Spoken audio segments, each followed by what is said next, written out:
À la une de cette édition d'information, des arrestations après la diffusion d'une vidéo de torture d'un présumé voleur. Plusieurs personnes ont été arrêtées par le procureur de la commune 4. En France, le président Emmanuel Macron a été giflé ce mardi au cours d'un déplacement à Dun-l'Hermitage, une ville du sud de la France située à 500 km de Paris. Plus de détails dans ce journal. Mesdames et messieurs, bonsoir et bienvenue sur Mali News TV. Au tribunal de la commune 4, le procureur Touré a mis la main sur des individus. Ils sont suspectés d'avoir torturé un jeune homme accusé de vol. La scène de torture a été filmée et diffusée sur les réseaux sociaux. Le journal Kodjougou, qui a enquêté sur les faits, affirme qu'ils se sont déroulés il y a une année à Samaya, commune du Mandé. Il s'agit d'un jeune apprenti soudeur qui travaille dans l'atelier de son oncle. Il est accusé d'avoir volé un téléphone portable d'un client. C'est son oncle Moussa qui l'a attaché sur un poteau métallique pour ensuite le torturer avec des décharges électriques. À la vue des images, le procureur de la commune 4 a décidé de poursuivre les auteurs. La police du 9e arrondissement de Bamako les a ensuite localisés à Samaya. 3 personnes identifiées sur la vidéo ont été interpellées ce lundi 7 juin 2021 vers 16 h.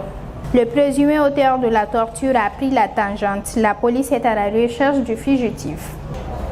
Le président français Emmanuel Macron a été giflé lors d'un déplacement au sud de la France. Un homme a agressé le chef de l'État français lors d'une visite consacrée à la restauration et à la gastronomie. L'auteur de la gifle a été plaqué au sol par le service de sécurité. 2 personnes ont été arrêtées, 2 hommes de 28 ans. Il s'agit de celui que l'on va porter le coup et un autre qui accompagnait ce dernier. Les 2 hommes ont été placés en garde à vue vers 14 h pour violence sur personne dépositaire de l'autorité publique. Dans la vidéo, Macron s'approche d'un groupe de personnes massées derrière des barrières, puis échange brièvement avec un homme. Saisissant l'avant-bras du président, un individu lui porte un bon coup sur la joue avant de lancer des cris comme « à bas la macronomie ». Une note de musique pour fermer ce journal. La 7e édition du festival Taman aura lieu du 1er au 7 novembre 2021 à Bamako.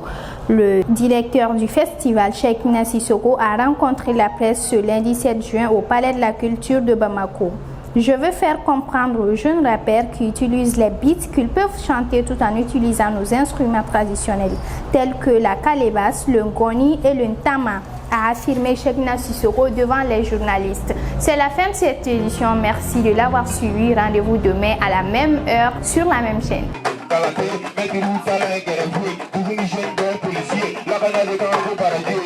Mais insécurité comme ma para jamais armé, il a pas pour la quitter, aller chauffer la tête les gars.